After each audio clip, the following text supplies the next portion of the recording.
Oke, balik lagi bersama saya di channelnya Bawang Project.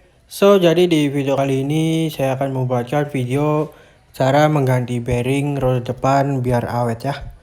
Nah, ini tuh khususnya buat semua motor Matic Honda. Ini bisa buat motor Beat dan lain-lain. Nah, dan ini bearingnya sebelumnya sudah saya copot. Ini kondisi bearing yang sebelumnya. Jadi kalau biasanya kan tanda-tanda bearing sudah oblak atau sudah waktunya ganti itu biasanya ada bunyi cetuk-cetuk atau ya semacam sedikit agak oleng ya untuk si roda depannya. Nah, dan ini untuk kode bearingnya 6201. Jadi ini tuh sebenarnya punyanya velg Vario, tapi ini sama ya kode bearingnya dengan motor Beat. Ini jadi saya ganti dua-duanya. Oke, jadi nggak usah banyak basa-basi ya, kita langsung saja lanjut ke pemasangannya. Nah, sebelum memasangnya kalian jangan lupa untuk kasih grease atau template gitu ya di bagian bearingnya, karena grease di bagian bearing yang masih bawaannya itu bearingnya sedikit. Jadi kan untuk pelumasannya itu agak kurang, makanya sebelum memasangnya kalian jangan lupa untuk dikasih grease dulu ya di bagian bearingnya. Bisa kalian lihat sendiri bearing yang grease bawaannya itu sedikit banget, makanya kalian tambahin. Nah, dan di sini saya menggunakan grease andalan saya yaitu Kyodo Yoshi. Jadi ini grease andalan saya ya. Nah, jadi tips awetnya itu ya pastinya kalian harus tambahin sedikit grease di bagian bearingnya. Atau kalian bisa juga ya menggunakan grease yang untuk di CVT itu. Kenapa harus tambahin grease di bearingnya? Karena biar pelumasan di bearingnya itu bisa maksimal ya. Dan pastinya bearingnya juga akan lebih awet. Karena apalagi kan di bagian roda itu adalah bagian utama. Apalagi kalau biasanya hujan, kan biasanya sering kemasukan air atau kotoran. Dan grease-nya itu ya tercampur dengan si kotoran itu dan bisa menimbulkan di bagian bearingnya itu tidak awet. Makanya kalian harus perlu ditambahkan grease ya di bearingnya. Nah, di bagian satu lagi yang bagian tertutupnya itu kalian buka dulu. Kalian tinggal congkel aja ya si bagian penutup bearingnya. Nanti untuk bagian penutup bearingnya itu posisinya itu menghadap keluar. Nah, tujuannya ada si penutup bearingnya ini karena biar kotoran atau debu biar tidak masuk ya dalam sela-sela bearing. Makanya biar lebih awet. Nah, ini kan sudah terlepas. Nanti kalian tinggal ya oleskan lagi untuk si grease-nya.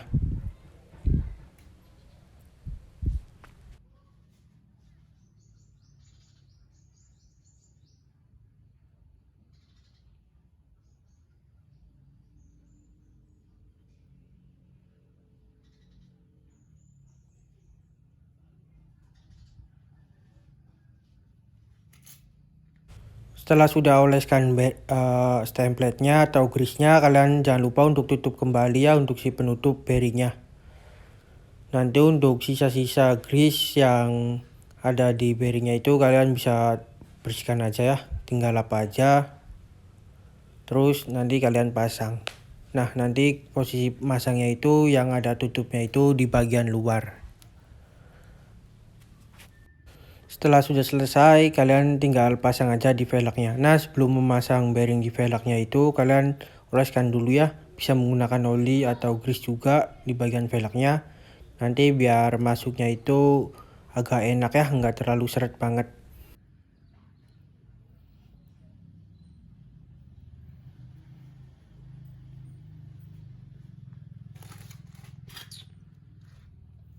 Nah, untuk memasukkan bearingnya, kalian bisa menggunakan bearing yang lama untuk ganjalnya ya.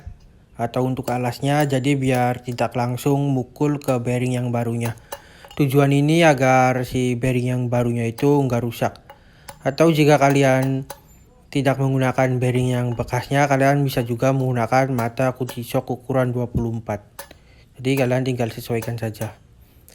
Nah, untuk memukulnya juga kalian usahakan jangan di tengah-tengahnya ya. Kalian pukul di bagian sampingnya dulu biar masuknya merata. Nah, jika masuknya sudah rata itu maka akan lebih mudah ya.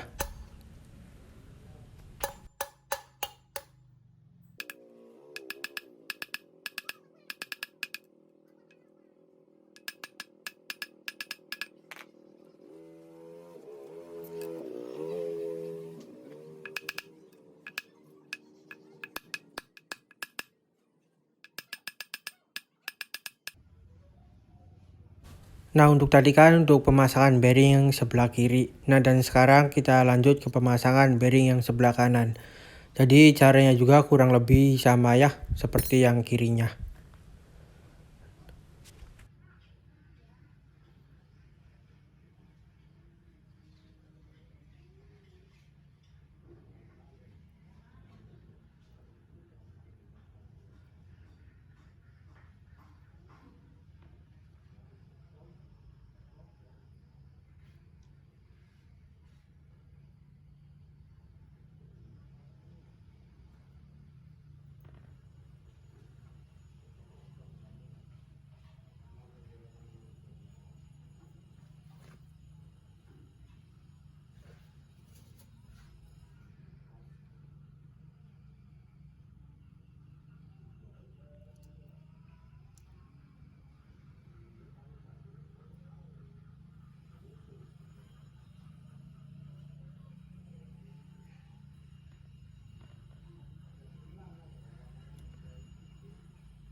Nah, seperti biasa kita pukul bagian pinggirnya dulu. Untuk tujuannya ini hanya untuk meratakan posisi bearingnya ya, biar pas posisinya di tengah-tengah.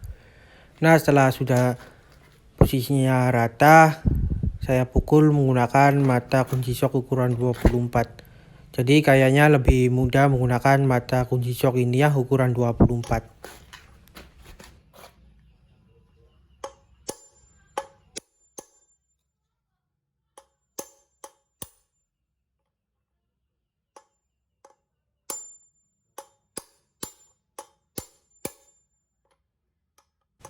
Nah, jika sudah bunyi tok-tok gitu ya, ada suara benturan velg, nah itu tandanya sudah pas ya.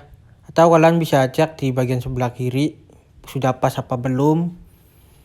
Kalau patokannya sih ya kalau sudah bunyi tok-tok gitu seperti bunyi besi, itu tandanya sudah pas ya.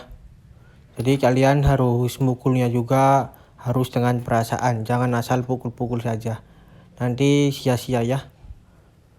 Oke, dan sekarang sudah terpasang untuk si bearingnya, kanan kiri sudah terpasang ya. Jadi caranya kurang lebih seperti ini supaya bearing roda depan itu biar lebih awet. Oke, mungkin cukup sekian dulu ya video dari saya, dan semoga video ini bisa bermanfaat buat kalian. Oke, jika kalian suka dengan video ini, jangan lupa untuk klik tombol subscribe dan jangan lupa juga untuk nyalakan tombol loncengnya. Oke, kita bertemu di video berikutnya.